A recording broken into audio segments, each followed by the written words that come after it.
aussitôt après la naissance du frère de Toulouse-Lautrec. Son père et sa mère vont se séparer.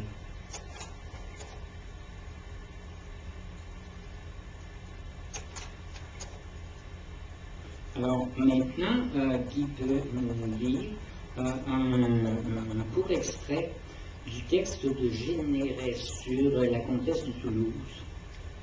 La comtesse Adèle Zoé Marie Marquette Tapier de Céléran, 1841-1930.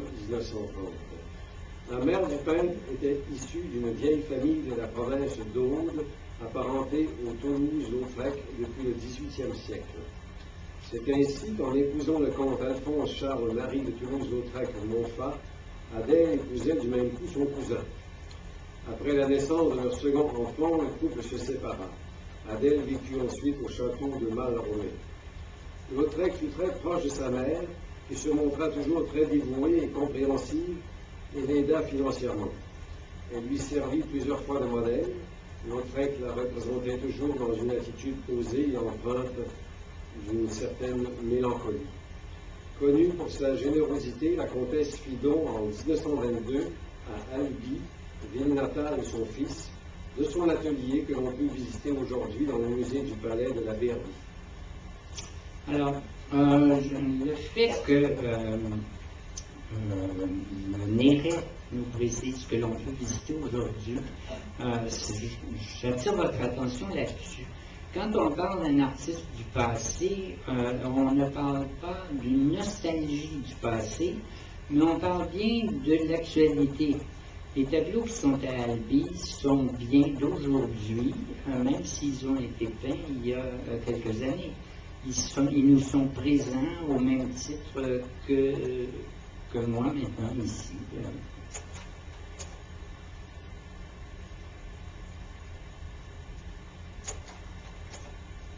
Alors, c'est un portrait d'Émile Bernard. C'est un compagnon d'atelier dans l'atelier de Cormont. C'est un compagnon de Toulouse-Lautrec. Ce jeune homme deviendra important pour l'histoire de l'art, entre autres avec Sérusier. Il formera le noyau d'un groupe à Pont-Aven, par où Gauguin va passer d'ailleurs. Larousse, Carmen Le Gaudin, un tableau de Toulouse-Lautrec alors qu'il est à Paris dans l'atelier de Cormont. Le personnage est bien campé. Le modèle, on pense évidemment au top de gars qu'on a vu tout à l'heure. Et vous me permettrez d'attirer votre attention sur le divan. Pourquoi? Parce qu'on retrouve le même divan dans le portrait de Lucien Dennery, un peintre qui fréquentait aussi l'atelier de Cormont. Alors, le rapprochement entre les deux tableaux nous donne un peu le quotidien de la pratique de la peinture. Dans son atelier, les amis s'installent sur le divan pour pouvoir poser confortablement, plutôt que sur les chaises où vous êtes assis pendant 1 heure et demie, en tout cas. Et on retrouve le même surtout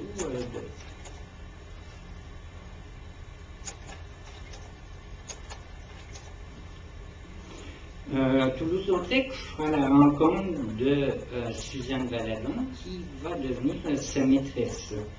Elle collectionne les peintres d'ailleurs, parce qu'elle a eu pour amant Puvis de Chavannes, Renoir et ensuite Toulouse-Lautrec.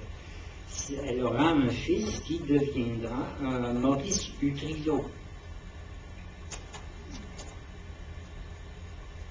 On a ici un très beau portrait de Madame Poupoule à sa toilette de Toulouse-Lautrec. Et encore là, je passe d'un tableau à l'autre à travers un accessoire, la petite boîte rouge de poudre de riz.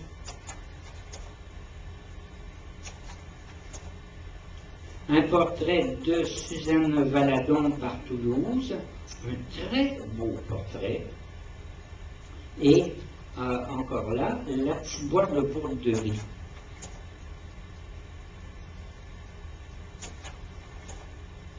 Alors, Paris est en train de se moderniser. Ce qui était la banlieue va être englobé dans la ville. Là où il y avait des champs vont se développer sur la butte Montmartre, entre autres, va naître le moulin de la Galette. C'est pas à titre de décor qu'il est question de moulin là-dedans. En fait, il y avait une famille des Debré qui préparait des galettes et ça a valu le nom à l'établissement. Alors on est à mi-chemin entre la ville et la campagne. Renoir va représenter le moulin de la Galette. Comme vous voyez, c'est très bien fréquenté. Un canotier. Le déjeuner des canotiers, là, évidemment, le mot a changé de sens en passant du chapeau aux personnes. Un tableau qui nous représente, c'est une huile sur toile. C'est encore Suzanne Valadon. À la manière de Degas, la blanchisseuse, c'est probablement d'ailleurs Carmen Gaudin à la chevelure rousse. Monet nous amène à la grenouillère, Renoir aussi. Manet nous amène dans une scène de restaurant chez le père Latuile, et là on fait une petite pirouette. On passe à une photo. Nous sommes au moulin de la Galette. Les personnages qu'on voit sur la photo, vous avez à droite de l'écran la Goulue et Toulouse-Lautrec. Toulouse-Lautrec qui fume le cigare. Alors, au fameux moulin de la Galette. Alors, cette Goulue, on va en lire un résumé, le résumé de la vie de la Goulue, par Généret toujours. La Goulue, s'appelant en réalité Louise Weber, 1870-1929. C'est son immense appétit qui lui valut ce surnom. Elle fut la danseuse de French Cancan la plus célèbre de son époque et se produisit au Moulin de la Galette, à l'Alcazar, à l'Élysée-Montmartre, au Jardin de Paris et par la suite au Moulin Rouge. Le plus souvent avec Valentin le Désossé, avec lequel elle dansait le quadrille. C'est là d'ailleurs qu'elle était le plus acclamée. Originaire d'Alsace, la Goulue travailla comme blanchisseuse jusqu'au moment où elle fut découverte par M. Astruc. Lorsqu'elle devint trop grosse pour le quadrille que l'on avait interrompu au Moulin Rouge, elle ouvrit en 1895 une boutique à la Foire du Trône, dont Lautrec réalisa les décors. On la retrouve ensuite comme bouquetière au casino. En 1896, elle est lutteuse à la Foire de Neuilly, puis dompteuse au Juliano.